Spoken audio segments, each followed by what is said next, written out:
Dhaansiniif haa ta'u, chaanaaliin Haleluuyaa Ameenii maal dabarsa?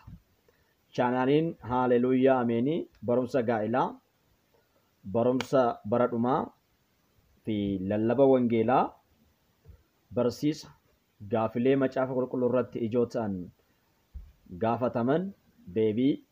Kanaaf chaanaaliin kun barnoota hedduu qabatee gara keessan dhufee waan jiruuf chaanaalii kana share, subscribe, like gochuudhaan hordofaa adaraa keessan.